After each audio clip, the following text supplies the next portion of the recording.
berkaitan dengan amalan-amalan yang tidak ada tuntunannya.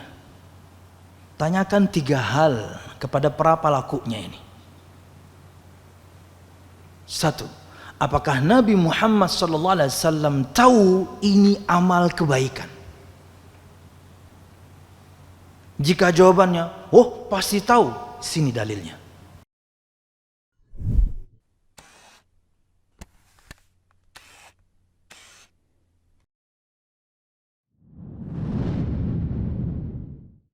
Assalamualaikum warahmatullahi wabarakatuh. Innal hamdalillah nahmaduhu wa nasta'inuhu wa nastaghfiruh wa na'udzu billahi min shururi anfusina wa min sayyiati a'malina. May yahdihillahu fala mudilla lahu wa may yudlil fala hadiya lahu. Ashhadu an la ilaha illallah wahdahu la syarika lah wa ashhadu anna Muhammadan abduhu wa rasuluh. Qala Allah Ta'ala fil Qur'anil Karim, a'udzu billahi minasy syaithanir rajim. Ya ayyuhalladzina amanu taqullaha haqqa tuqatih wa la tamutunna illa wa antum muslimun. يا أيها الناس اتقوا ربكم الذي خلقكم من نفس واحدة وخلق منها زوجها وبث منهما رجالا كثيرا ونساء واتقوا الله الذي تساءلون به والأرحام إن الله كان عليكم رقيبا. يا أيها الذين آمنوا اتقوا الله وقولوا قولا سديدا يصلح لكم أعمالكم ويغفر لكم ذنوبكم ومن يطع الله ورسوله فقد فاز فوزا عظيما. فإن أصدق الحديث كتاب الله وخير الهدي هدي محمد صلى الله عليه وسلم وشر الأمور محدثاتها فإن كل محدثة بدعة وكل بدعة ضلالة وكل ضلالة في النار. أما بعد. Hadirin dan hadirat Bapak Ibu jamaah sekalian rahimakumullah. Alhamdulillah, segala puji dan syukur marilah kita haturkan kepada Allah Subhanahu wa taala. Kemudian salawat serta salam semoga selalu tercurahkan kepada junjungan besar Nabi kita Muhammad sallallahu alaihi wasallam, juga beserta para sahabatnya, keluarganya dan segenap kaum muslimin yang selalu istiqamah berpegang teguh dengan Islam sampai hari kiamat kelak. Hadirin dan hadirat Bapak Ibu jamaah sekalian rahimakumullah. Melanjutkan bahasan kita pada tafsir Ibnu Katsir, dan ayat pilihan pada kesempatan malam ini adalah surah Ali Imran ayat 31. Allah Subhanahu wa taala berfirman, a'udzu billahi minasyaitonir rajim. Qul in kuntum tuhibbuna Allah fattabi'uni yuhibbukumullahu wa yaghfir lakum dzunubakum wallahu ghafurur rahim. Yang artinya adalah, katakanlah, jika kamu benar-benar mencintai Allah, ikutilah aku. Niscaya Allah Subhanahu wa taala mengasihi dan mengampuni dosa-dosamu. Allah Maha Pengampun lagi Maha Penyayang. Berkata Al-Imam Ibnu Katsir rahimahullah ta'ala, kata beliau, hadhil ayah al-karimah hakimatun ala kulli man idda'a mahabbatullah wa laysa huwa ala at-tariqatil muhammadiyyah fa innahu kadhibun fi da'wahu fi nafsil amri hatta yattabi'a asy-syar'a al-muhammadi wad-din an-nabawi fi jami'i aqwalihi wa ahwalihi. Ayat yang mulia ini, kata Imam Ibnu Katsir, hakimatun, sebagai hakim, penentu hukum atas siapa? Ala kulli man idda'a mahabbatullah, atas siapa saja yang mengaku-ngaku mencintai Allah Subhanahu wa taala, walaysa huwa ala tariqatil muhammadiyah, tetapi dia berjalan tidak sesuai dengan jalannya Muhammad sallallahu alaihi wasallam. Fa innahu kadhibun fi da'wahu fi nafsil amri. Maka sesungguhnya dia adalah pendusta atau berdusta pada pengakuannya di saat yang sama. Jadi kata Imam Ibnu Katsir, ayat ini adalah ayat yang menentukan hukum untuk siapa saja yang mengaku-ngaku mencintai Allah Subhanahu wa taala tapi tidak sesuai jalannya dengan yang ditapaki oleh Nabi kita Muhammad sallallahu alaihi wasallam. Di saat yang sama berarti dia berdusta dengan pengakuannya bahwasanya dia mencintai Allah Subhanahu wa taala. Karena Allah berfirman, "In kuntum tuhibbunallah fattabi'uni." Katakanlah wahai Muhammad kepada kita semuanya kaum muslimin, jika kalian mencintai Allah Subhanahu wa taala, ikuti aku. Kalau ada yang bertanya bagaimana cara kita mencintai Allah Subhanahu wa taala, maka dengan mengikuti Nabi Muhammad itulah bukti cinta kita kepada Allah Subhanahu wa taala. Hatta yattabi asy-syar' al-Muhammadi wad-din an-nabawi fi jami'i aqwalihi wa ahwalihi. Hingga dia mengikuti syariat Muhammad sallallahu alaihi wasallam, hingga dia mengikuti agama yang dibawa Nabi kita Muhammad sallallahu alaihi wasallam fi jami'i aqwalihi wa ahwalihi, dalam setiap perkataannya, dalam setiap perbuatannya. Jadi siapapun yang mengaku-ngaku dia mencintai Allah, maka betul dia mencintai Allah Subhanahu wa taala jika dia mengikuti Nabi Muhammad sallallahu alaihi wasallam. Maka jika tidak, semua orang juga bisa mengaku. Semua orang bisa mengaku-ngaku mencintai Allah Subhanahu wa taala, tapi prakteknya sesuai atau tidak? Apakah kita semuanya yang sedang duduk bermajlis di sini, kita mengatakan kita telah cinta kepada Allah Subhanahu wa taala? Kita masih berusaha. Ada perintah-perintah Nabi Muhammad sallallahu alaihi wasallam mungkin belum kita lakukan. Ada larangan-larangan Nabi Muhammad sallallahu alaihi wasallam masih kita terobos. Kita takut untuk mengatakan atau kita mengaku mencintai Allah Subhanahu wa taala, tapi dalam prakteknya menunjukkan sebaliknya. Maka kata Imam Ibnu Katsir, ayat yang mulia ini sebagai penentu hukum untuk orang-orang yang mengaku-ngaku mencintai Allah tapi jalannya tidak sesuai dengan jalannya Muhammad sallallahu alaihi wasallam. Maka di saat yang sama kata beliau, dia berarti berdusta dengan pengakuannya. Kalau dia ingin dibenarkan dengan pengakuannya mencintai Allah Subhanahu wa taala, maka dia harus mengikuti syariat, dia harus mengikuti agama Muhammad sallallahu alaihi wasallam dalam setiap perkataannya dan juga perbuatannya. Kita semua berusaha untuk mengikuti Nabi Muhammad SAW semaksimal mungkin. Tapi tentu saja pasti ada yang kurang di poin tertentu sana dan sini. Kita berusaha untuk membuktikan cinta kita kepada Allah Subhanahu wa taala dengan mengikuti Nabi kita Muhammad sallallahu alaihi wasallam. Jadi bukti cinta seorang itu kepada Allah, dia mengikuti syariat Muhammad sallallahu alaihi wasallam. Bukan kemudian kecintaan seperti yang mungkin masing-masing kita pernah alami dan miliki sampai sekarang. Kita cinta pasangan kita, kita cinta anak kita, kita cinta harta kita. Enggak gitu. Akhirnya akan terkadang seorang bertanya, bagaimana cara mencintai Allah? Karena ukuran cinta kita, cinta sama makhluk. Maka inilah jawabannya. Bukti cinta kita kepada Allah Subhanahu wa taala adalah mengikuti Muhammad sallallahu alaihi wasallam. Kama thabata fi sahih an Rasulillah sallallahu alaihi wasallam annahu qala man 'amila 'amalan laysa 'alaihi amruna fahuwa raddun.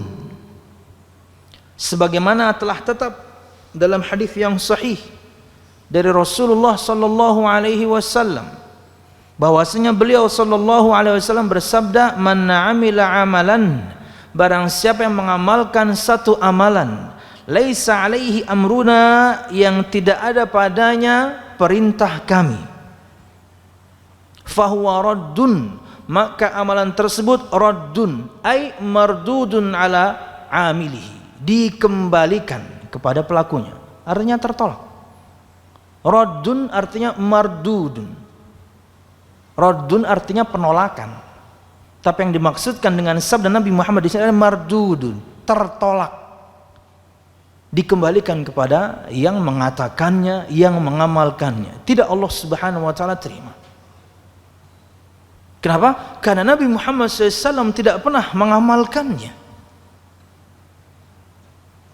Seikhlas apapun Anda melakukan satu amalan, sebanyak apapun orang yang melakukan amal tersebut, sebaik apapun amal yang Anda lakukan menurut hemat Anda, kalau dia tidak sesuai dengan tuntunan Nabi Muhammad SAW, keikhlasan Anda percuma. Banyaknya orang yang melakukan bukan hujjah, niat baik Anda melakukan juga bukan dalil. Ingat kita satu cerita, bagaimana kemudian yakni seorang sahabat ditegur oleh Umar bin Khattab radhiyallahu anhu ketika dia berusaha untuk mengusap rukun asy-Syami. Pian kalau bayangkan ini kubusnya yakni Ka'bah, di pojok sini namanya yakni rukun Hajar Aswad, pojok sini namanya rukun Syami. Pojok yakni yang ada Hajar Ismailnya. Oke? Kala itu yakni seseorang dalam tawafnya mengusap rukun Syami, ditegur oleh Umar bin Khattab radhiyallahu anhu. Apakah kamu pernah melihat Nabi Muhammad SAW melakukannya? Jawabnya, tidak pernah. Maka jangan lakukan. Murni kepatuhan yang dimiliki Umar bin Khattab radhiyallahu anhu kepada Hajar Aswad saja dia mengatakan, "Ini a'lamu annaka hajar." Saya tahu, ya tentunya kamu ini hanya batu biasa, batu. Walaupun yakni batu dari surga disebutkan, asalnya warnanya putih, menghitam karena dosa manusia. Di antara dalil yang menunjukkan bahwasanya dosa kita yang abstrak ini bisa berimbas buruk pada benda yang solid, yaitu batu. Batu bisa menghitam karena dosa, gimana hati ini? Dan dia tentunya bisa jadi lebih keras daripada batu ketika menolak kebenaran tentunya. Kata Umar bin Khattab, saya tahu kamu ini cuma batu, tidak ada manfaatnya, tidak ada madaratnya, tidak memiliki pengaruh apapun. Kalau bukan karena saya pernah melihat Rasulullah menciummu, saya nggak akan cium, lawang batu kok. Murni ketundukan, murni kepatuhan. Nabi Muhammad tidak melakukannya, kamu jangan lakukan. Seikhlas apapun kamu melakukannya, sebanyak apapun orang yang melakukannya, sebaik apapun menurutmu amalan tersebut tidak sesuai dengan tuntunan Nabi Muhammad SAW, maka percuma. Kan terkadang sebagian orang ketika melakukan satu amalan yang Nabi Muhammad SAW tidak pernah ajarkan, itu alasannya yang penting kan niat saya baik. Sahabat ini niatnya baik. Anda bukan orang yang pertama beralasan seperti itu, tapi ditegur oleh Umar bin Khattab radhiyallahu anhu. Ya, jamaah sekalian rahimakumullah, banyaknya orang yang melakukan pun bukan sebagai dalil atau hujjah. Wa in tuti, Allah berfirman, wa in tuti aktsar man fil ardi yudilluka an sabilillah, dan jika kamu mentaati, mengikuti kebanyakan manusia yang ada di muka bumi, niscaya mereka akan menyesatkanmu dari jalan Allah Subhanahu wa taala. Karena al-haqqu laisa bil kathrah, kebenaran itu tidak diukur dari jumlah. Kebenaran tidak diukur dari jumlah. Dari mana kita tahu ada nabi enggak punya pengikut? Nabi itu pasti benar. Nabi dan Rasul itu pasti benar, karena mereka tidak menyampaikan kecuali wahyu Allah Subhanahu wa taala. Tapi kata Nabi Muhammad, aku diperlihatkan kepadaku ketika Mi'raj, diperlihatkan kepadaku seorang nabi dan bersamanya pengikutnya enggak sampai 10 orang. Kemudian diperlihatkan kepadaku seorang nabi bersamanya pengikutnya 1 atau 2 orang laki-laki saja. Dan diperlihatkan kepadaku seorang nabi dan dia tidak punya pengikut, bayangin. Karena memang kebenaran tidak diukur dari jumlah. Kalau kebenaran diukur dari jumlah, gimana nabi yang nggak punya pengikut itu? Salah dia. No. Kebenaran itu diukur dari dalil, sesuai atau tidak dengan perintah Allah dan juga Nabi Muhammad sallallahu alaihi wasallam. Sekalipun banyak orang melakukannya, banyak orang merayakannya. Paham-paham IPN lah. Menulun sambat maulidan kan nyaman ya kok. IPN paham-paham ya gitu nah. Ya Allah. Jamaah sekalian rahimakumullah. Ulun beberapa hari yang lalu, sepekan atau 2 pekan sebelumnya kayaknya, ulun melihat postingan Al-Ustaz Al-Fadil Musyaffa' Ad-Darini tentang perkara ini. Para sahabat itu orang paling berilmu. Para sahabat itu orang paling cinta Nabi Muhammad. Para sahabat itu orang yang paling semangat untuk melakukan satu amalan. Dan mereka tidak melakukannya. Jadi pertanyaan simpel, Anda lebih berilmu dibandingkan para sahabat? Siapa yang berani ngomong? Mau lihat saya hidungnya. Bahwasanya dia lebih baik daripada seorang sahabat. Siapa yang berani ngomong? Enggak ada yang berani. Bahwasanya dia lebih berilmu dibandingkan para sahabat, nggak ada yang berani ngomong. Jangankan kita, imam mazhab tanyain kalau misalnya kita bisa kembali ke masa lampau pakai mesin waktu gitu ya. Nanyain Imam Abu Hanifah, nanyain Imam Malik, nanyain Imam Syafi'i, nanyain Imam Ahmad bin Hanbal, wahai imam, Anda lebih berilmu dibandingkan para sahabat? Kita akan tahu jawabannya sampai mesin itu ada dulu. Nggak bisa, kita jangan berangan-angan. Tapi kita tahulah jawabannya. Subhanallah. Para sahabat itu orang paling cinta Nabi Muhammad SAW. Mereka rela mati untuk Nabi Muhammad SAW. Ali bin Abi Thalib ketika bersedia untuk menggantikan Nabi Muhammad tidur di kasur itu, bukankah berarti dia siap mati? Orang paling cinta para sahabat itu pada Nabi Muhammad. Dan mereka orang yang paling bersemangat. Anda tahu satu cerita, Umar bin Khattab juga menyebutkan. Kata beliau, kuntu ana wajaruni minal ansar, wa kunna natanawabun nuzul ala Rasulillah sallallahu alaihi wasallam. Fa idza nazaltu ji'tuhu bi khabari dzalikal yaum wa idza nazala fa'ala mithla dzalik. Dulu saya dan tetangga saya dari kalangan orang-orang Ansar, karena beliau muhajir. Dulu kami bergantian untuk turun bukit, untuk turun gunung, untuk menghadiri keseharian Nabi Muhammad SAW. Mereka tidak ingin ketinggalan sedikit pun dari pelajaran yang Nabi Muhammad SAW ajarkan. Adabkah, akhlakkah, firman apa yang hari ini turun? Hari ini beliau bersabda apa? Mereka nggak mau ketinggalan. Tapi mereka kan pedagang. Tapi mereka kan petani. Nggak bisa setiap hari.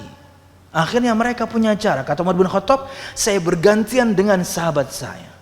Jika kebagian jadwal saya turun gunung, turun bukit, untuk menghadiri keseharian Nabi Muhammad SAW, majelis ilmunya Nabi Muhammad, atau keseharian beliau bagaimana beliau yakni beradab, berinteraksi, ji'tu bi khabari dzalikal yaum, saya akan datang kepada saudara saya tersebut, tetangga saya tersebut, saya kabarkan semua yang saya dapatkan hari itu. Hari ini Nabi Muhammad bersabda ini, hari ini turun ayat Allah itu, hari ini Nabi Muhammad memiliki adab ini. Saya kabarkan semuanya. Wa idza nazala fa'ala mithla dzalik. Dan jika dia kebagian jadwal turun untuk menghadiri majlis Nabi Muhammad SAW, majlis Nabi Muhammad ya, saya kalau majlis Rasulullah enggak kurang nyaman ya. Majlis Nabi Muhammad SAW karena kata itu kayaknya sudah ya ini sudah ada hakinya, dipegang oleh seseorang ya. Jaketnya sering kita lihat lah. Dan jika dia memiliki dia kebagian jadwal untuk menghadiri Nabi Muhammad SAW, fa'ala mithla dzalik, dia melakukan hal yang sama, dia kabarkan semuanya kepada aku. Gak ada orang paling bersemangat dibandingkan para sahabat untuk agama ini. Ya, apalagi zaman kita sekarang. Terlepas dari alasan siapapun yang mungkin di luar sana memiliki uzur hingga tidak bisa hadir ke masjid, atau dia hadir di masjid yang lain, dia sekarang misalnya hanya bisa online, atau bahkan kemudian memang tidak hadir, masjidnya dekat, kajiannya pun tiap hari, pagi ada, duha ada, zuhur kadang ada, asar kadang ada, maghrib banyak banget, dan Anda nggak pernah datang. Siapa paling bersemangat? Subhanallah. Karena yang disampaikan para dai, yang disampaikan para ustadz, itu warisan para nabi. Mereka melanjutkan tongkat estafet seorang nabi dan rasul, dalam hal ini Nabi kita Muhammad SAW. Mereka orang paling bersemangat, dan mereka tidak melakukannya.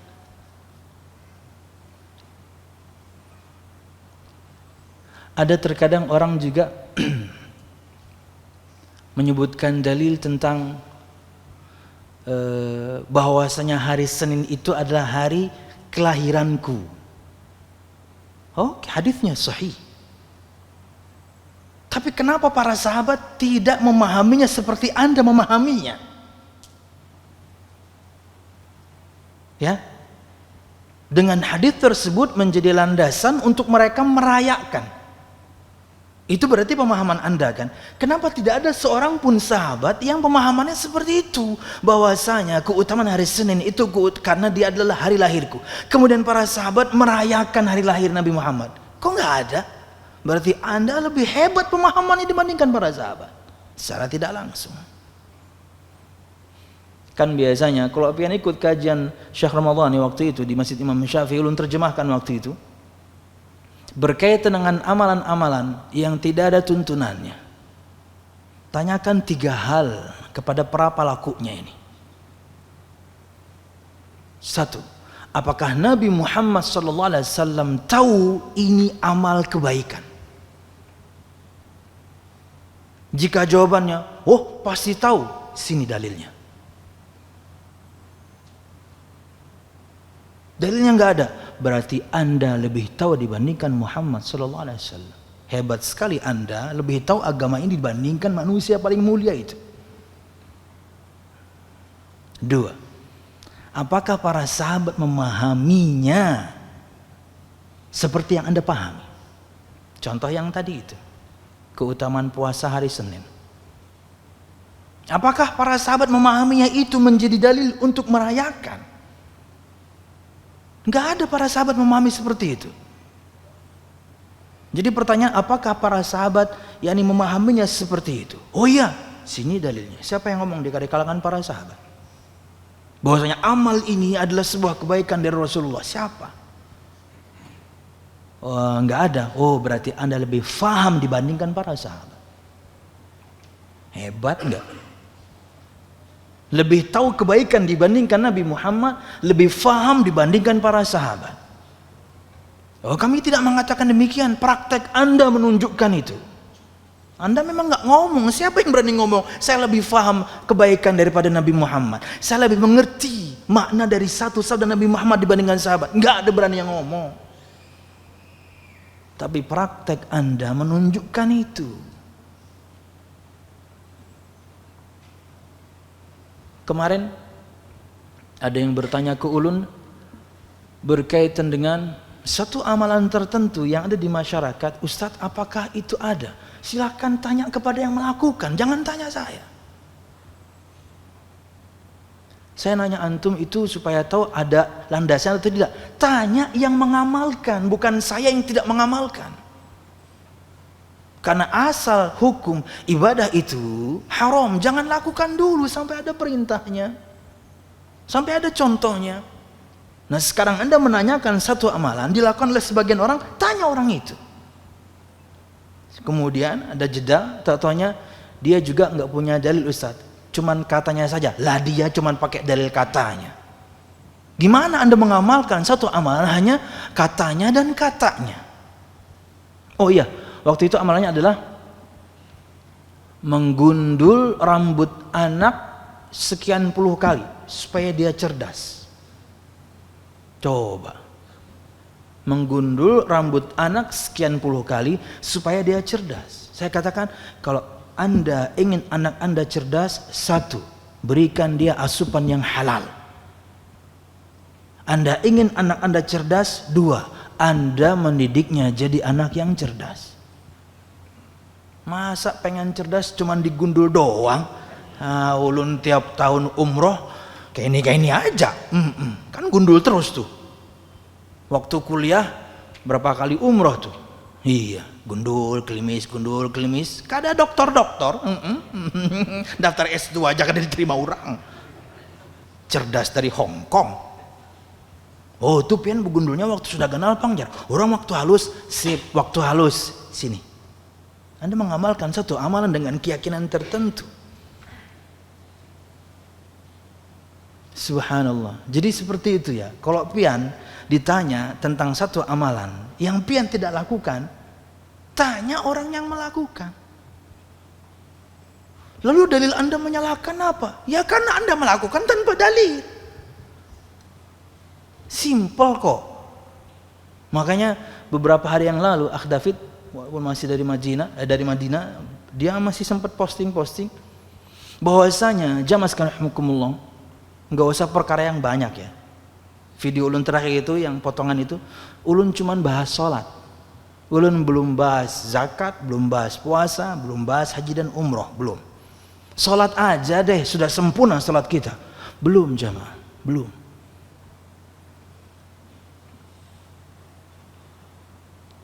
Misalnya, alhamdulillah sempurna sholat 5 waktu kita di masjid, berjamaah di masjid. Sunnahnya apakah sudah sempurna? Belum juga. Itu pun mungkin satu sunnah. Kita belum bahas semua sholat sunnah. Ulun sebutkan di Masjid Uthman bin Affan, ulun tidak bisa menjaga sholat sunnah rawatib yang sehari 12 rakaat itu kecuali ketika umroh. Gak pernah bisa ketika tidak umroh. Sebelum subuh kawa, sebelum zuhur lewat. Sebelum subuh kawa, sebelum zuhur kawa, imbah zuhur kada kawa. Sebelum subuh kawa, sebelum zuhur kawa, imbah zuhur kawa, imbah maghrib, imbah isya atau guring. Ya Pak, mungkin pian bisa sempurna. Sip, rawatib pian sempurna 12 rakaat. 2 sebelum subuh, 4 sebelum zuhur, 2 setelah zuhur, 2 setelah maghrib, 2 setelah isya. Sunnah setelah wudu, sunnah tahiyatul masjid antara adzan dan iqamah belum sempurna. Saya belum bahas witir dan tahajud, belum. Ini baru perkara sholat yang jelas perintahnya, yang jelas sunnahnya kita belum bisa maksimal. Kenapa Anda mengeluarkan harta, tenaga, waktu, mengeluarkan harta, mengeluarkan tenaga, menyisihkan waktu untuk mengamalkan satu amalan? Sahabat saja tidak pernah melakukan. Subhanallah. Ini hanya ekspresi kami mencintai Nabi Muhammad SAW. Mencintai, itu berarti Anda sedang mengaku. Ini sedang kita bahas. Anda sedang mengaku-ngaku mencintai beliau SAW, tapi praktek Anda lakukan tidak menunjukkan itu. Apakah kita adalah orang-orang yang paling mencintai Nabi Muhammad? Enggak juga. Belum sempurna kita. Belum sempurna. Katakanlah misalnya kewajiban kepada Allah selesai, kewajiban pada Nabi Muhammad selesai, sama orang tua kita masih kurang ajar. Karena yang namanya agama ini, Islam ini menyeluruh. Oke, sama orang tua berbakti, sama istri kita nggak setia. Dibantingnya patah gulurang. Apa nih? Sama anak kita tidak bertanggung jawab. Sama teman kadang-kadang interaksi kita buruk. Belum.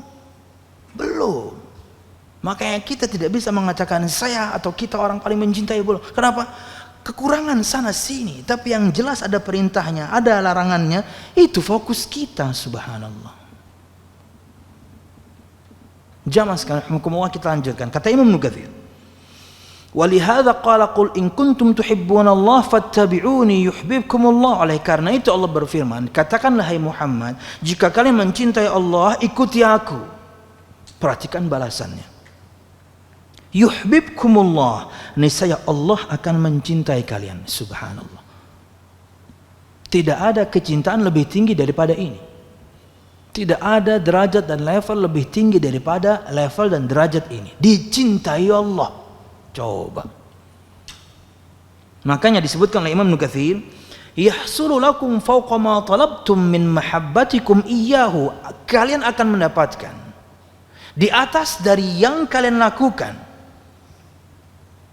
atas kecintaan kalian kepada Allah, kalian mendapatkan hal di luar itu, di atas itu. Karena ulun sering menyampaikan bahwasanya 1:1 tidak berlaku untuk Allah. Anda melakukan kebaikan, Allah akan lipat gandakan pahalanya. Anda lakukan keburukan, 1. Anda mencintai Allah dengan mengikuti Nabi Muhammad, Allah cinta kepada Anda. Apakah kecintaan yang sama yang kita lakukan? No, lebih. Perhatikan kata Imam Ibnu Katsir, wa mahabbatuhu iyyakum. Kalian akan mendapatkan sesuatu di luar itu, di luar dari kecintaan kalian kepada Allah, yaitu apa? Allah mencintai kalian. Waduh, luar biasa. Ya, barakallahu fikum. Allah kalau sudah mencintai seorang hamba, kata Nabi Muhammad SAW dalam Sahih Bukhari, idza ahabballahu abdan atau ahadan, nada Jibril faqala ya Jibril inni uhibbu fulanan fa ahibba. Kata Nabi Muhammad SAW, jika Allah mencintai seorang hamba, bisa siapa saja hamba ini. Bisa Anda yang hadir di majelis ini sekarang, bisa Anda yang sedang live di luar sana sekarang. Kenapa Anda Allah Subhanahu wa taala cintai? Karena Anda mengikuti Nabi Muhammad sallallahu alaihi wasallam. Kata Ibnu Katsir, kalian akan mendapatkan sesuatu di luar dari yang kalian lakukan. Dengan kecintaan kalian kepada Allah, kalian mendapatkan Allah cinta kepada kalian. Dalam hadis, ketika Allah mencintai atau jika Allah mencintai seorang hamba, Allah akan memanggil Jibril. Wahai Jibril, saya mencintai fulan. Mungkin nama Anda itu yang disebut itu. Subhanallah, disebutin Tuhan yang Maha Kuasa. Fa'ahibbah, maka Jibril cintai juga dia. Bayangin, panglimanya malaikat mencintai Anda. Subhanallah. Kenapa? Karena Anda ngikuti Nabi Muhammad SAW semaksimal yang bisa kita lakukan. Cukup? No. Kemudian Jibril memanggil semua penghuni langit. Langit itu penuh, langit itu 7 lapis, dan semuanya penuh dengan malaikat Allah Subhanahu wa taala. Berdasarkan sabda Nabi Muhammad, atatis sama'u attan wa huqqa atau wa haqqalaha anta it. Langit itu berbunyi, langit itu mengeluarkan suara, dan betul-betul dia mengeluarkan suara atau dia berhak untuk mengeluarkan suara. Atau adalah suara yang keluar biasanya dari keranjang yang diletakkan di atas unta yang biasa bawa barang. Unta biasa bawa barang, ditaruh keranjang di sana. Ketika diletakkan barang di keranjang tersebut, dia mengeluarkan suara karena beban yang berat. Itu arti atta. Itu kata yang Nabi Muhammad pakai. Langit Allah berbunyi, dan betul-betul berbunyi. Karena sebelum sabda ini belum mengatakan ini ara ma la tarawun wa inni asma'u ma la tasma'un. Sesungguhnya aku melihat yang kalian tidak lihat, sesungguhnya aku mendengar yang kalian tidak dengar. Diperlihatkan, diperdengarkan. Ini keutamaan Nabi kita Muhammad SAW. Baru belum ngomong yang tadi. Langit Allah berbunyi dan betul-betul berbunyi, hak dia untuk berbunyi. Kenapa berbunyi? Karena penuhnya isinya. Ma min mawdi arba'i asabi'in illa wa fi malakun wadhi'un jabhatahu sajidan lillahi subhanahu wa ta'ala. Tidak ada titik, tidak ada spot di langit Allah itu jarak antara ukuran 4 jari. Yang sedang ngomong Nabi Muhammad, berarti standarnya standar jari manusia. Ya 5-6 cm lah ya. 4 jari, entah dia rapat atau direnggangkan, ya 10 cm lah ya. Tidak ada titik di langit Allah kecuali di sana ada seorang malaikat yang sujud meletakkan jidatnya untuk Allah Subhanahu wa taala. Kita sedang berbicara penuhnya langit. Semua penghuni langit ini dapat pengumuman dari Jibril. Ya ahlas sama innallaha yuhibbu fulanan fa'ahibbuh. Hai penghuni langit, sesungguhnya Allah mencintai fulan bin fulan, fulanah binti fulan. Mungkin Anda orangnya yang hadir sekarang, yang lagi online di luar sana, sedang disebut nama Anda oleh Tuhan Allah Subhanahu wa taala. Kenapa? Karena Anda pengikut Muhammad sallallahu alaihi wasallam. Fa'ahibbuh, maka cintailah juga dia. Semua penghuni langit mencintai Anda. Apa sebabnya? Anda pengikut Muhammad sallallahu alaihi wasallam. Maka jangan hilangkan kesempatan itu dengan melanggar perintah beliau dan menerobos larangan beliau atau melakukan satu amalan beliau nggak pernah ajarkan. Kita ini mencintai sama kaum muslimin. Ingat sabda Nabi Muhammad tentang telaga beliau. Bagaimana nanti akan ada orang-orang yang akan diusir dari telaga beliau SAW. Nabi Muhammad mengatakan, ya Allah umatku, umatku. Dikatakan pada Nabi Muhammad, kamu tidak tahu yang mereka lakukan sepeninggal kamu. Apa? Dari perbuatan mengada-ada dalam urusan agama. Kamu nggak tahu Muhammad mereka ngapain sepeninggal kamu. Anda mau dijauhkan dari telaga Nabi Muhammad yang memiliki keutamaan luar biasa itu? Airnya lebih putih daripada susu, lebih manis daripada madu, lebih wangi daripada misik. Barang siapa yang minum seteguk darinya tidak pernah akan haus selamanya. Keutamaan yang dimiliki Nabi kita Muhammad dengan diberikan telaga untuk beliau. Anda dengan perbuatan Anda, ketika ada perintah Anda tinggalkan, ketika ada larangan Anda terobos, ketika tidak ada contoh Anda bikin-bikin. Anda mau diusir dari telaga Nabi Muhammad?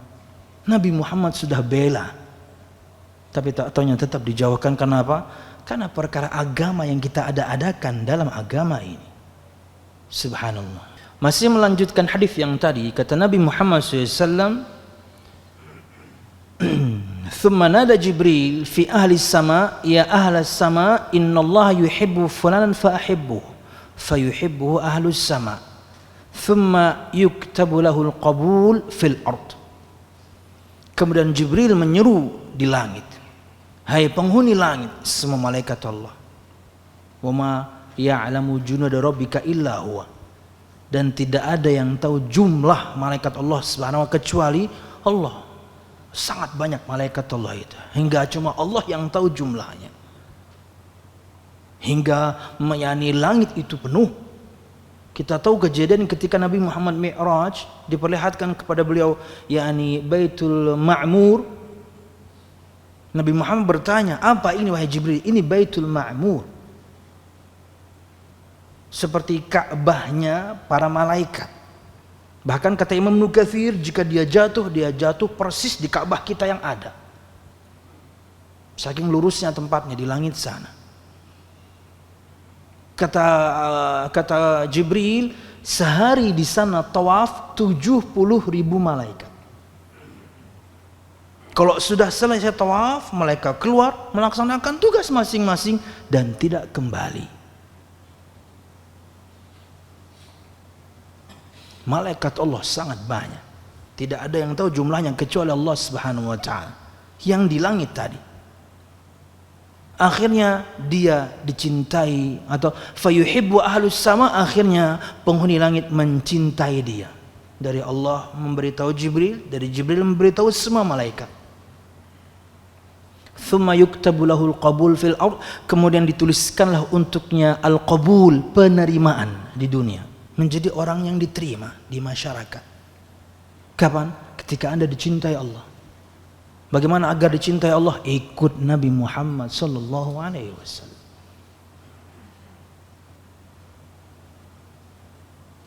Jamaah sekalian rahimakumullah, kata Nabi Muhammad SAW dalam hadis yang dikeluarkan oleh Imam Tirmidzi, hadis yang menunjukkan kepada kita agar selalu hanya mencari ridho dan cinta Allah, bukan ridho dan cinta manusia. Kata beliau SAW, "Man iltamasa ridha Allah bi sakhatin nas, radhiya anhu Allah wa radhiya anhu nas." Wa man iltamasa ridwan nas bi sakhatillah sakhita anhu Allah wa sakhita anhu nas. Barang siapa yang mencari ridha Allah walaupun manusia tidak menyukainya, Allah akan ridho kepadanya dan manusia pun kelak akan ridho kepadanya. Sebaliknya barang siapa yang mencari ridho manusia tapi dengan murka Allah, nggak enakan kepada manusia. Kenapa? Diundang pang ulun kada nyaman kada hadir. Apalagi semalam ulun empat menyumbang juga. Oh iya kah? Sebaharian sudah abah ulun kayak itu juga diundang buhannya, kayak ulun kayak itu juga ulun kada nyaman mun menolak nih. Mencari ridho manusia, tapi Allah murka. Praktekkan, Anda jangan fokus dengan perayaan hari ini doang, dengan segala hal.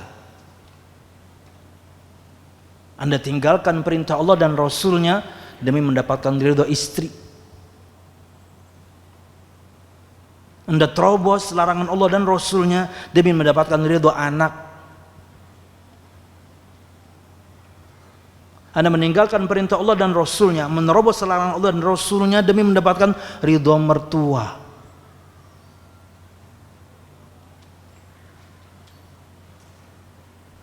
Kayaknya barusan tadi sore sebelum saya ke sini dapat pertanyaan itu. Bagaimana seseorang kemudian dia dilematis. Dia dalam kebingungan.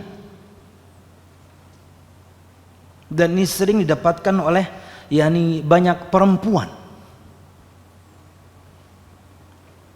Di mana dia wajib mentaati suaminya,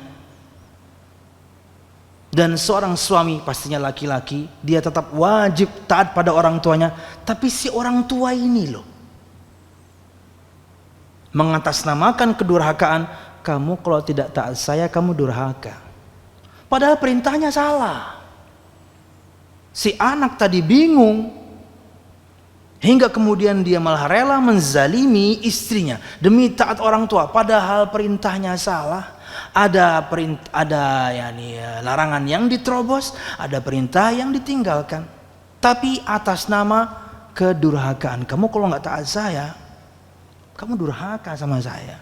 Ya Allah, para orang tua, jangan gunakan kata durhaka ini untuk melanggengkan apa yang Anda inginkan padahal salah. Kami semuanya, kita semuanya sebagai anak terkadang kan terkurung di situ. Wah, takut durhaka. Padahal perintah orang tuanya yang salah. Entah dia memerintahkan pada kemaksiatan atau menyuruh pada untuk meninggalkan ketaatan. Tapi mereka selalu menguncinya dengan pokoknya ikamun kada menggawi, kada ku anggap anak. Ya Allah, itu berat sekali untuk kami seorang anak. Tahu kita sabda Nabi Muhammad, la ta'ata li makhlukin fi ma'siyatil khaliq. Tidak ada ketaatan kepada makhluk untuk bermaksiat kepada Allah. Semua kita tahu hadis itu. Tapi kalau kita sudah berhadapan dengan ibu, berhadapan dengan ayah, maka perintahkan apa, padahal kita tahu perintahnya salah, kita kadang manut. Kenapa? Ingin mencari ridhonya. Yang penting ayah saya cinta kepada saya, yang penting ibu saya cinta kepada saya. Ini mencari ridho yang salah. Makanya kata Nabi Muhammad, barang siapa mencari hanya ridho Allah walaupun manusia enggak suka, Anda mungkin dikatakan durhaka, Anda mungkin dikatakan ekstremis, Anda mungkin dikatakan fundamentalis, Anda mungkin dikatakan macam-macam gelar-gelar yang buruk. Kita bukan orang pertama, Nabi Muhammad sudah mengalaminya waktu itu. Karena kalau kata yang buruk ini tiap hari disematkan kepada kita, itu lama-lama kita kena mental kok. Nabi Muhammad aja kena kok. Ketika setiap hari dipanggil dukun, setiap hari dipanggil tukang syair, apalagi dipanggil tukang sihir, kena kok. Karena tiap hari buliannya tuh tiap hari. Nabi Muhammad aja kena, apalagi kita.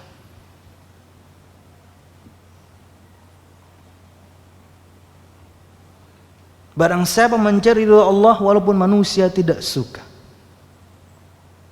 niscaya Allah akan ridho kepadanya, ridho cinta. Bahkan ridho itu adalah nikmat tertinggi penghuni surga. Mendapatkan ridho Allah itu pahala penghuni surga tertinggi. Tapi di dunia kita bisa dapatkan itu loh, subhanallah. Kapan? Ketika kita hanya mencari ridho Allah walaupun manusia tidak suka. Betapa banyak di antara pian dia nggak sejalan sama orang tuanya. Betapa banyak di antara pian dia dikatakan durhaka sama orang tuanya. Betapa banyak di antara pian dikatakan sesat ikut pengajian ini. Bukan begitu? Begitu. Subhanallah. Jamaah sekalian rahimakumullah, tapi Anda harus mencari ridho Allah Subhanahu wa taala. Apakah kemudian kita semena-mena pada orang-orang? No, kita mendoakan. Terkadang sebagian kita, banyak di antara kita ulun tahu, dia sudah berdakwah. Dia sudah menyampaikan sesuai dengan ilmu yang dia miliki, timingnya terkadang tepat, kata-katanya lembut, doa juga sudah. Hanya Allah Subhanahu wa taala yang bisa merubah hati seorang. Tapi apakah kita berputus asa? Tidak. Nanti ada momen lagi kita sampaikan lagi. Lawang dia orang tua kita kok. Kita ingin mereka juga selamat. Niscaya Allah akan ridho kepadanya dan manusia pun nanti akan ridho kepadanya. Sebaliknya, barang saya mencari ridho manusia, yang penting nyaman di kampung, yang penting diterima orang di kampung, yang penting kada disambat aneh-aneh ikulan orang kampung. Tapi Anda meninggalkan satu perintah, Anda menerobos satu larangan, Allah murka kepada Anda. Allah murka kepadanya dan nanti manusia juga akan murka kepadanya. Ya, suatu saat orang akan tahu bahwasanya selama ini Anda hanya penjilat saja. Nah, hanya ikut-ikutan saja, nggak punya prinsip. Tentukan sikap. Pilih diksi yang paling tepat, tapi Anda tentukan sikap. Pak, ini ada sumbangan acara Pak ya. Kalau aku kada menyumbang Pak menengkai ini. Oh ya Kak Pak. Anda kalau sudah tentukan sikap, tahun depan Anda nggak didatangi lagi. Cuman rumah Anda diciri pakai pilok. Dasar Wahabi ya. Tentukan sikap. Ulun waktu di Dahlia menentukan sikap. Akhirnya nggak pernah diundang, nggak apa-apa. Kita nggak bisa merubah, minimal nggak ikut. Kita nggak bisa merubah, minimal kita nggak ikut. Yang jadi masalah terkadang sebagian pian ini, dia menjadi anak yang punya acara. Nah itu repotnya luar biasa. Maka bersyukur Bapak Ibu yang ulun muliakan, ketika pian tidak di posisi satu ikhwah itu atau satu akhwat itu, di mana dia adalah anak dari yang punya acara. Nang menggawi itu abahnya, nang menggawi itu mamanya, nang beundangan itu abah mamanya. Gimana pian gak ikut kemudian menata kursi yang bebinian umpat basuh di dapur dan lain sebagainya? Karena ancamannya, kamu kada umpat durhaka, kamu beratnya itu di hati ini Allah. Dikatakan durhaka. Kamu kada ku anggap anak, kada dianggap anak, apa kamu? Kalau akhwat tidak dianggap anak gimana nanti wali nikahnya? Jadi pian bersyukur kalau tidak di posisi itu. Pian tidak terkondisikan menghadapi satu kemungkaran yang pian tidak bisa mengelaknya. Ulun kan sering cerita bahwasanya ketika terkondisikan ada undangan yang syar'i, undangan akikahan, seru-seru makan-makan dong, datang ulun karena makan, ulun di baris depan. Orang belum datang, ulun sudah datang, makan, gitu loh. Udah masuk ke dalam, belum ada yang datang nih. Waktu berlalu sebentar, datang jamaah banyak plus dengan maskapainya itu. Waduh, ulun sudah kada kawa keluar, udah nggak bisa keluar, sudah terkurung di dalam, di tengah. Coba, wah acara berjalan, dung tak wah sudah, dung tak itulah, kanan kiri kanan kiri kanan kiri kiri, paradiddle lah ya. Yang tahu drum tahu dia. Kemudian di momen tertentu mereka semuanya berdiri. Wah, saya duduk aja dah.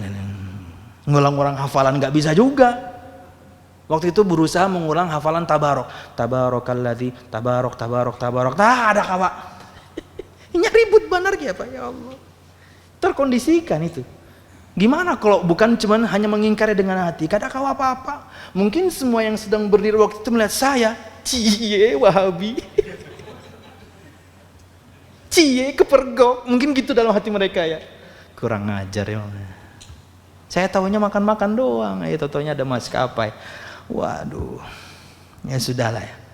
Jadi bersyukur ketika pian, keluarga pian sudah kenal sunnah ini, mudah untuk pian menjalankan syariat ini, tanpa kemudian ada halangan, entah itu dari orang tua atau mertua, dari pasangan, paling banyak dari pasangan juga.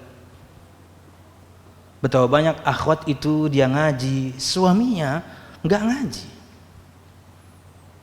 Ya, tapi itu masih syukur lagi kalau kita tetap ingin bersyukur ya. Syukur Anda dibolehkan ke masjid untuk ngaji. Sebagian nggak boleh. Coba. Maka bersyukurlah selalu dengan semua keadaan yang kita dapatkan sampai detik ini. Apakah kita mengatakan kita paling cinta Allah, paling cinta Nabi Muhammad? Kita mengharapkan itu, tapi kita tidak bisa mensucikan diri. Kenapa? Kita belum sempurna. Tahu kita belum sempurna, maka waktu yang kita miliki, tenaga yang kita miliki, uang yang kita miliki, keluarkan di jalan yang tepat. Tidaklah tenaga Anda keluar kecuali ketaatan yang memang sesuai tuntunan. Tidaklah harta Anda keluar, tidaklah waktu Anda luangkan kecuali untuk amalan yang tepat, agar dia berpahala di sisi Allah Subhanahu wa taala. Kembali kepada tafsir sedikit lagi. Jamaah sekalian rahimakumullah. Oleh karena itu, wa huwa a'zamu minal awwal. Oleh karena itu Allah berfirman, katakanlah Muhammad, jika kalian mencintai Allah, ikutilah aku, niscaya Allah akan cinta kepada kalian. Kata Imam Ibnu Katsir, kalian akan mendapatkan sesuatu di luar dari yang kalian yakni minta dari Allah Subhanahu wa taala. Dengan kecintaan kalian kepada Allah, kalian mendapatkan cinta Allah Subhanahu wa taala. Wa huwa a'zamu minal awwal. Dia lebih utama dibandingkan cinta kita kepada Allah. Allah cinta pada kita. Wah, itu luar biasa. Maka kata beliau di sini, kama qala ba'dul hukama al-ulama. Sebagaimana kata Imam Ibnu Katsir, berkata ahli hikmah para ulama, laisa sya'nu an tuhibba, innama sya'nu an tuhabba. Yang menjadi pokok pembahasan itu bukan kamu cinta siapa. Karena kalau kamu cinta siapa, kamu cinta apa, lumrah semua kita mencintai banyak hal. Kita cinta orang tua, cinta pasangan, cinta anak, cinta harta, cinta pekerjaan mungkin. Tapi itu perkara yang lumrah. Itu bukan menjadi pokok pembahasan. Biasa aja semua orang juga mencintai sesuatu atau banyak yakni hal. Wa innama sya'nu an tuhabba. Yang menjadi pokok pembahasan dan permasalahan, kamu dicintai siapa? Itu baru keren. Kamu dicintai siapa? Dicintai Tuhan semesta alam. Tidak ada kata Syekh As-Sa'di kecintaan di atas itu. Dicintai oleh Tuhan yang Maha Esa. Karena Anda pengikut Muhammad sallallahu alaihi wasallam. Kemudian wa qala Al-Hasan Al-Basri wa ghairuhu minas salaf, dan berkata Al-Imam Al-Hasan Al-Basri dan yang lainnya dari kalangan salafus saleh, za'ama qaumun annahum yuhibbuna Allah fabtalahumullahu bihadzal ayah.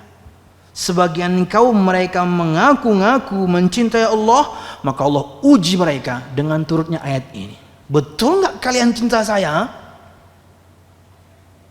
Apa cuma hanya ngaku-ngaku? Kalian mengaku-ngaku mencintaiku, tapi yang kalian lakukan tidak sesuai tuntunan nabiku. Tidak ada satu kebaikan kecuali Nabi Muhammad pasti sudah menyampaikannya. Kata beliau sallallahu alaihi wasallam dalam hadis riwayat Imam Hakim,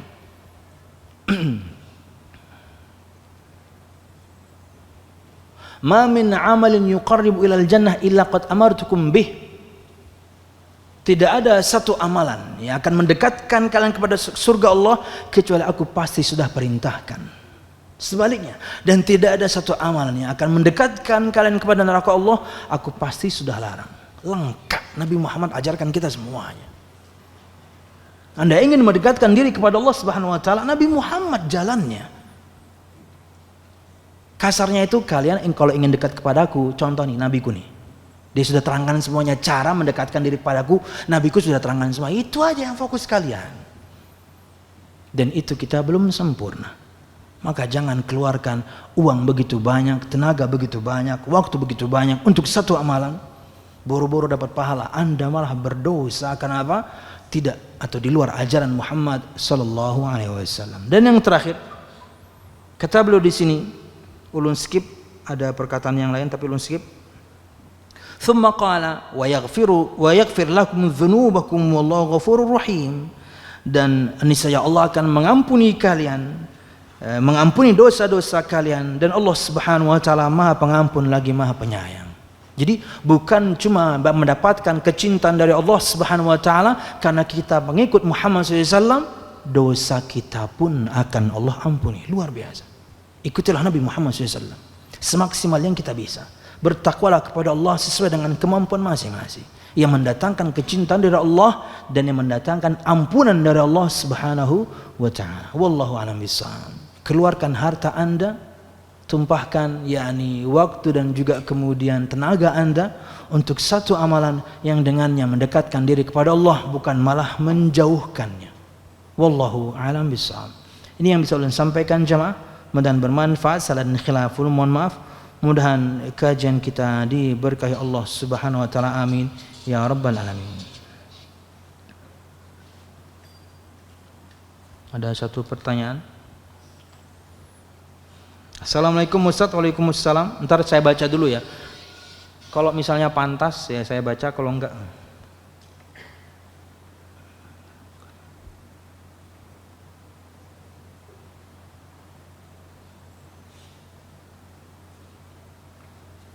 wah.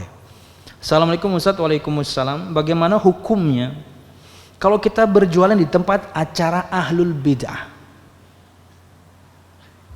Jadi ada acara besar nih, acara besar mereka nih, Anda jualan stiker Rifkon TV.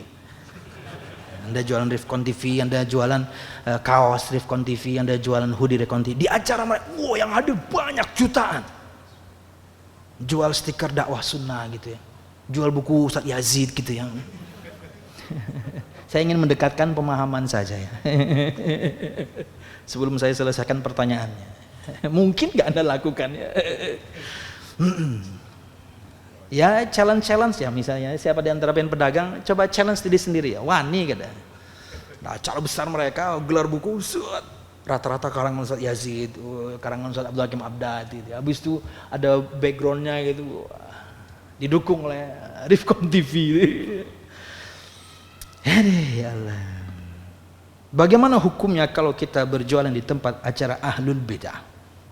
Karena acara tersebut banyak mengundang orang sehingga ulun bisa mendapat keuntungan. Qadarullah, ulun berusaha menafkahi diri sendiri karena suami meninggal. Janda nih. Kenapa pian Pak? Saya cuma bilang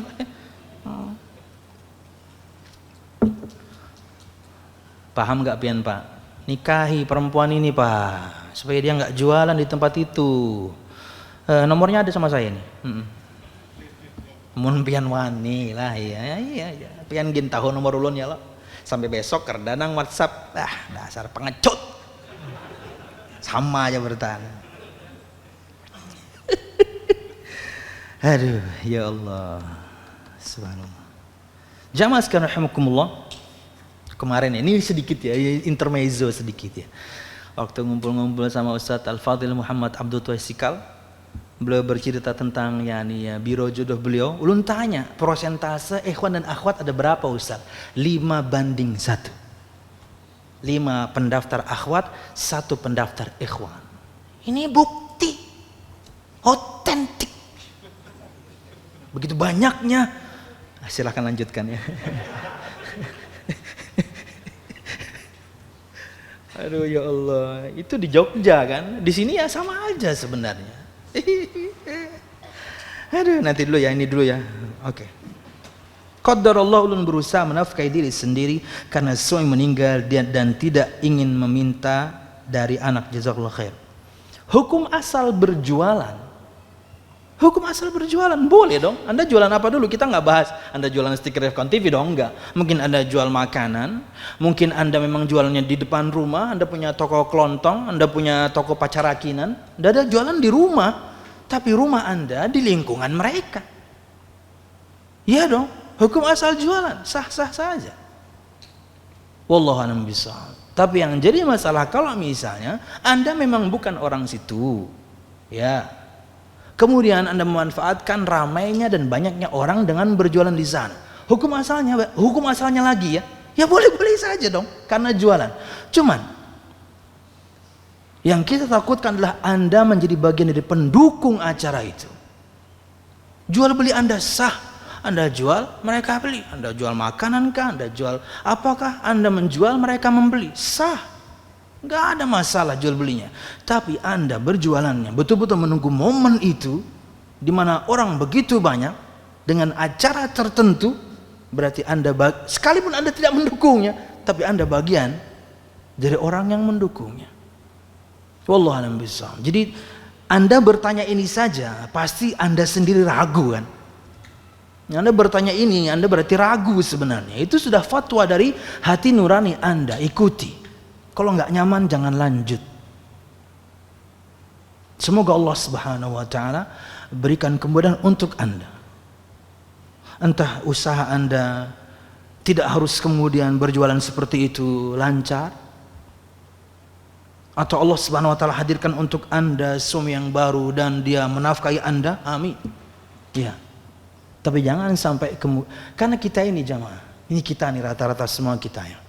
Dengan tampilan pian semuanya, misalnya dengan menjaga pakaiannya, bajunya, celananya, jenggotnya, ibu-ibu dengan cadarnya, piannya. Kalau misalnya ke acara pernikahan saja yang penuh dengan kemaksiatan, pian di situ lama, pian akan jadi dalil untuk orang. Tuh, sidin daging lawas banget di situ ya. Kenapa itu bukan pengajian Masjid Al Faruq tuh lawas sidin di situ? Makan kakada, umpat pejoget ya. Nah, siapa nih? Tentunya kita nggak joget ya, cuman kita berdiam diri lama di sana saja itu jadi dalil untuk orang, apalagi Anda atau pian seperti ulun misalnya, pendakwah. Makanya kalau sudah datang ke acara lo, terlepas dari semua kekurangan yang ada pada acara tersebut, ulun pun demikian. Ulun waktu itu cuman bisa memisah antara tamu, laki-laki perempuan, tapi musik nggak bisa. Acara ulun nggak bisa, ribut sama paman itu. Pokoknya mun kada memusikan lagu Bang Haji barang aja. Ini saya pengen nikah kenapa ribut ya? Ayo sudah daripada kada jadi perkawinan ya. Malam hari tuh ulun ribut tuh. Iya, dan betapa banyak di antara pian kan juga seperti itu menghadapi hal yang sama. Oke, dengan semua kekurangan tersebut, tapi ulun memposisikan diri sebagai dai dan penceramah, ketika berlama-lama mungkin akan jadi dalil. Pian saja mungkin akan seperti itu loh. Itu bukan pengajian anu ya.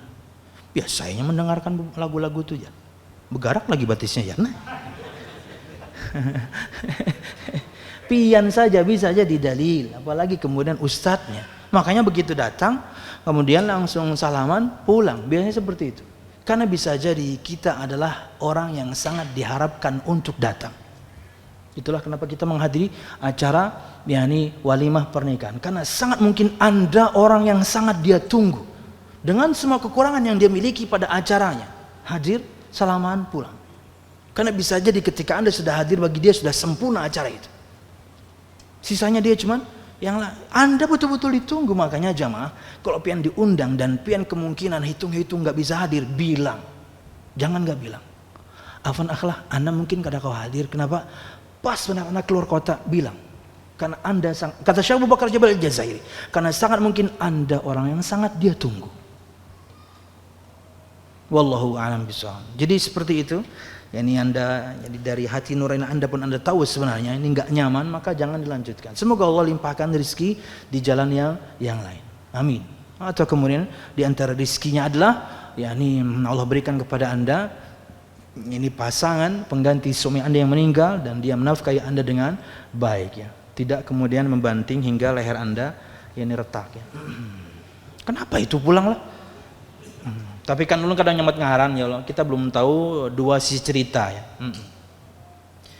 Terbaca juga kan gitu-gitu ya Allah. Oke jamaah, pertanyaan ini dikit lagi ya. Pertanyaan ada 3, waktu kita tinggal 1 menit. Jadi pertanyaannya apakah boleh, apakah haram? Gitu aja nanti jawabannya. Assalamualaikum Ustaz, bagaimana kalau ada yang meminta sumbangan untuk acara Maulid Nabi? Kan tadi saya udah bahas. Akhirnya saya baca lagi nih. Aduh, mungkin dia nggak ngikuti dari awal ya. Sebaiknya kita memberi apa enggak, jazakallah. Tentukan sikap, tidak memberi.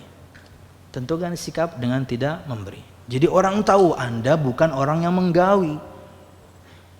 Bahkan bisa jadi, ini bisa jadi ya, Anda akan dihormati dengan prinsip Anda. Selama perkataan Anda bagus, diksi yang Anda gunakan tepat, mohon maaf Pak lah, ulun mun acara seperti ini, ulun pribadi kadang menggawi, jadi ulun kadang mendukung. Oh, Muhammadiyah kapan ya? Biasanya gitu ya.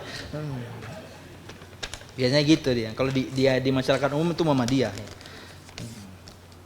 Kurang lebih lah, jauh ya daripada pengen berdebat. Gitu, pokoknya ulun kadang menggawi Pak. Kenapa kami antari nasi bang? Mun pengen antari ulun makan. Ya kan pian mah antari, ya loh, menyumbang kada pian antari, ya ulun makan ya, hukum asal makanan, apalagi nasi kambing, nasi mandi kambing goreng, iya. Mau kuah bini ya, menyumbang kada hakun dia, diantari hakun dia, kan pian antari.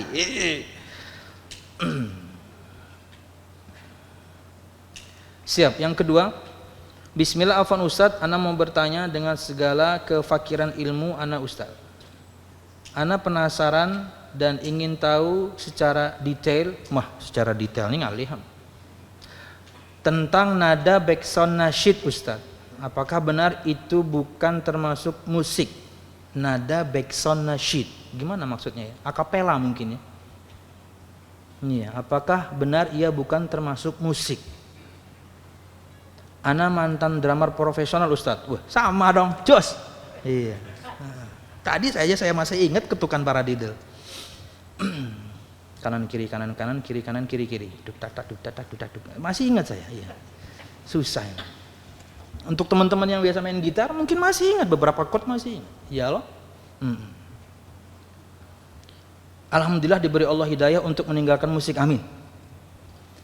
Dan semisalnya sudah 4 tahun. Amin. Alhamdulillah. Ini nikmat yang luar biasa ya. Jamaah, untuk level misalnya kalau dulu itu beli kaset, beli CD, kemudian zaman kesini ngedownload gitu ya, berbayar, mungkin jauh ya, sudah jauh lah insyaallah ya, tanpa mengurangi tanpa mensucikan siapapun ya. Tapi yang terkadang susah itu adalah ketika di rumah makan, ya kan, rumah makan dia nyetel lagu, atau ketika di rumah makan tidak ada larangan pengamen datang, mana lagunya kita hafal lagi, aduh.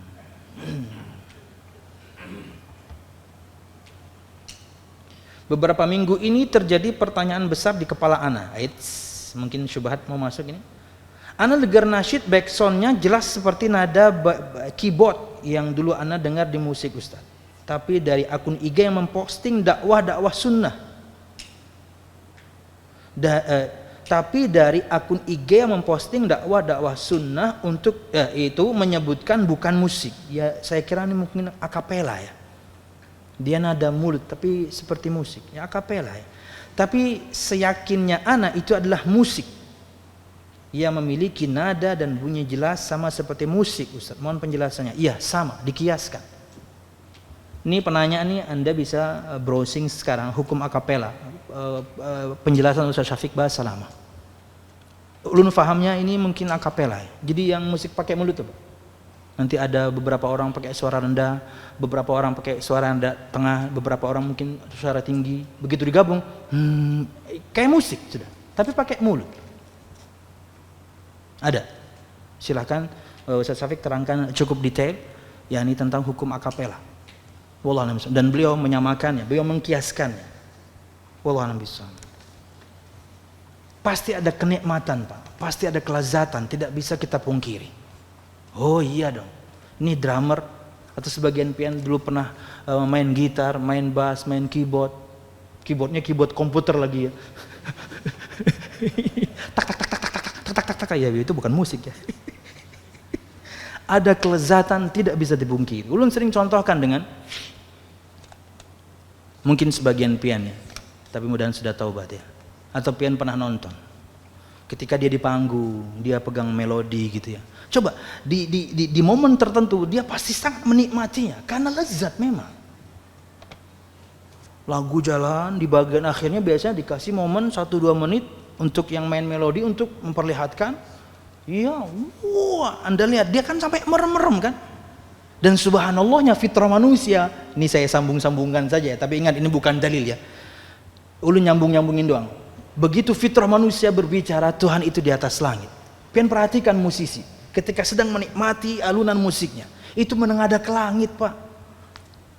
Iya kan? Iya, nggak ada ke bawah atau ke samping, nggak ada, ke langit. Sambil main tuh, iya kan? Ini fitrah manusia.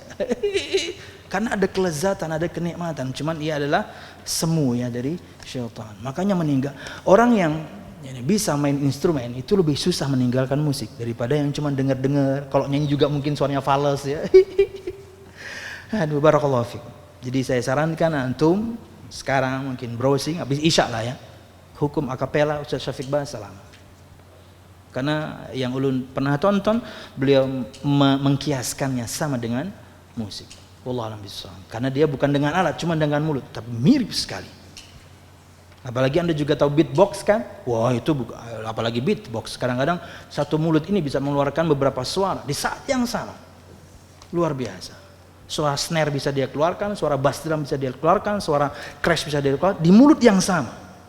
Luar biasa manusia dengan kecanggihannya ya. Coba dialihkan dengan lantunan ayat Al-Quran kan seru ya. Di saat yang sama dia ngaji seperti Syekh Sudes tapi juga seperti Syekh Surem, kan ini seru ya. Jamaah bingung siapa nih jadi. Walaupun itu belum ada ya, belum ada. Oke, barakallahu fikum. Saya tidak bisa terangkan lebih lanjut. Saya hanya mengarahkan kepada Anda untuk menonton keterangan beliau. Karena ada bahasan fikihnya. Kenapa beliau sampai mengkiaskannya? Assalamualaikum Ustadz, bolehkah kita datang ke kawinan yang ada tim maskapainya? Iya. Apakah sama hukumnya dengan kawinan yang ada musiknya? Sama. Entar dulu. Kalau kawinannya, satu-satunya alat musik yang diperbolehkan adalah duf, yaitu rebana. Rebananya tidak ada kecrekannya, murni rebana, yaitu kayu yang kita biasa tahu dengan ini beberapa ukurannya, kemudian dengan kulit kambing atau sapi. Siap. Sekarang itu, bukan sekarang, sudah lama juga sih, ada modifikasi. Di rebananya itu ada kecrekan. Tamborin ya? Istilahnya apa tuh? Tamborin kayaknya. Ada tamborinnya. Itu yang terlarang. Murni duf. Murni alat pukul duf. Makanya kalau di kita itu mirip dengan yang biasa dipukul Pak John Tralala itu loh. Duf. Kendang, rebana lah rebana. Nah, ini boleh hanya di acara pernikahan dan di seksi perempuan saja. Yang menyanyinya pun anak-anak kecil. Syairnya pun harus kemudian yang terpilih bagus. Syair yang tidak menggugah hasrat seksual, syair yang tidak berlebihan hingga mengandung makna kesyirikan. Banyak kemudian aturan di dalamnya. Banyak aturan di dalamnya diperbolehkan. Wallahu a'lam bishawab. Tapi zaman kita sekarang itu sudah berubah semua. Bukan betul dia maskapai penerbangan betul, tapi subhanallah terkadang ada organ tunggalnya juga, ada kecrekannya, belum lagi kemudian ada bidu wanitanya, atau misalnya pakai pakaian full muslimah tapi seksinya minta ampun. Ya. Yang diberikan persyaratan padanya itu tidak terjadi di zaman kita sekarang. Tapi apakah Anda tahu itu akan terjadi di satu tempat? Kan enggak. Kita diundang, kita datang. Tentunya kita dapatkan ada hal seperti itu, salaman pulang. Kita hanya menjawab kewajiban sebagai tamu undangan. Wallahu a'lam bishawab. Jadi duf itu satu-satunya yang diperbolehkan hanya di acara pernikahan, di seksi bagian perempuan saja, dan disebutkan penyanyinya adalah anak-anak yang kecil dengan peraturan syair pun yang khusus. Kita tahu kan zaman kita sekarang ya Allah, syair lagu ya Allah. Di tahun 80-an saya hidup di sana, tahun 90-an masih oke. 2000-an udah mulai kacau tuh. Dulu rock aja, lagu rock aja itu penuh dengan syair. Penuh dengan puisi yang luar biasa, padahal lagunya rock, lagunya metal, tapi puitis. Sekarang, wah nggak jelas sudah. Cinta 1 malam lah, hamil 3 bulan lah, apa itu? Udah lama juga sih ya. Iya, subhanallah. Sudah memang, makanya kata Nabi Muhammad, dan benar sabda Nabi Muhammad, kata beliau, la ya'ti alaikum zamanun illa waladhi ba'dahu syarrum minhu. Tidak datang pada kalian satu zaman kecuali yang berikutnya mesti lebih buruk dibandingkan sebelumnya. Makin kesini makin buruk, tapi ingat, orang baik akan selalu ada. Jadilah orang baik itu. Jadilah bagian yang tersisa dan sedikit itu, kata Syekh bin Baz.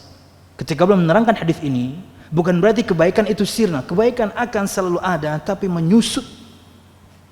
Maka jadilah kita orang yang tersisa itu. Tetap melakukan kebaikan di mana orang luar biasa, rusak luar biasa. Saya ingin cerita, dan ini sebagai penutup, tadi nggak jadi. Kemarin, ulun baru pulang tadi siang. Kemarin ulun menjenguk anak di pesantren. Kemudian sempat berjalan ke pusat perbelanjaan.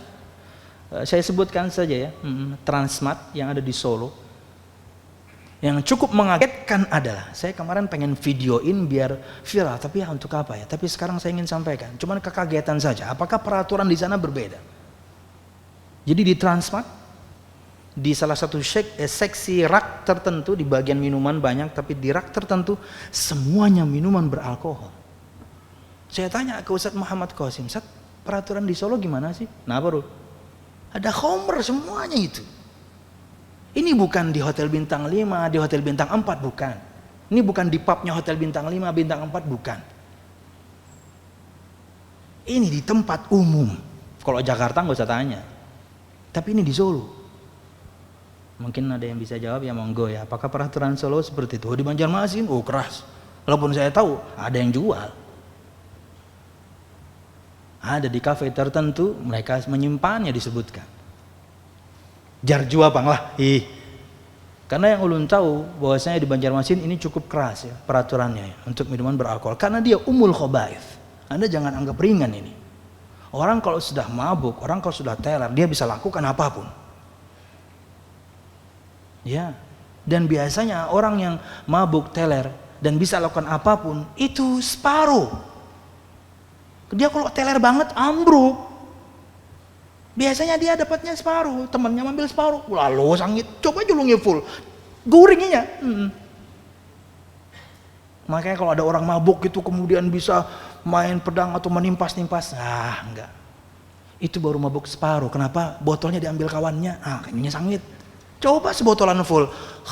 Goreng. Teler Anda. Atau kemudian keluar drunken master. Keluar jurus mabuk. Ya Allah, nggak tahu ya gimana peraturannya di Solo ya. Di Transmart, subhanallah, di Transmart. Kalau di Jakarta nggak, karena ada kisah pokoknya mau di Jakarta tuh. Waktu ada 7-Eleven, ada Lawson, ada Circle K, Homer isinya. Kita masuk beli larutan penyegar pakai G3, anak SMA keluar bawa yang beralkohol. Wah, gimana kriminalitas nggak tinggi? Dia umul khaba'ith. Induknya semua perbuatan buruk itu dari situ.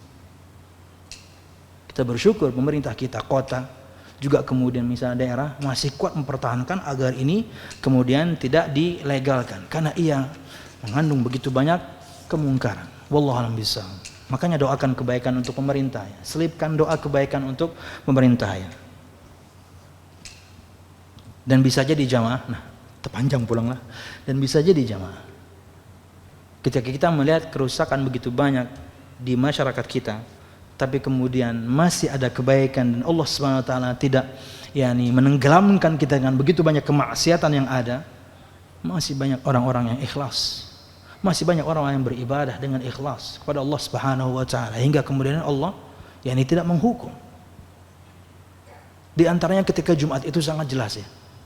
Ketika para khutbah sering menyebutkan doa Allahumma ighfirlil muslimin wal muslimat, itu doa luar biasa. Itu doa ketulusan kita sebagai seorang muslim untuk kaum muslimin yang lain. Kita doain orang loh itu. Ya Allah, ampuni segenap orang-orang muslimin, laki-laki perempuan yang masih hidup, yang sudah meninggal. Sadar nggak Anda sedang mengaminkan? Ini salah satu contoh doang. Bisa jadi begitu banyak masih orang ikhlas luar biasa di luar sana hingga Allah Subhanahu wa taala tidak menenggelamkan kita selama ini. Padahal dosa kita luar biasa banyak. Wallahu a'lam bishawab. Ini bisa saya sampaikan jamaah, mudah bermanfaat. Salah dan khilafun, mohon maaf. Mudahan kajian kita diberkahi Allah Subhanahu wa taala, amin ya rabbal alamin. Ikuti Nabi Muhammad SAW sesuai dengan kemampuan kita. Perintahnya kita lakukan tanpa ragu, larangannya kita tinggalkan tanpa ragu. Bukti kita bersaksi Muhammad Rasulullah sallallahu alaihi wasallam. Subhanakallahumma bihamdika asyhadu an la ilaha illa anta astaghfiruka wa atubu ilaik. Wassalamualaikum warahmatullahi wabarakatuh. Terima kasih. Jazakumullah khairan wa barakallahu fikum. Video ini dibuat atas partisipasi dari donasi Anda. Semoga menjadi amal jariah bagi Anda semuanya.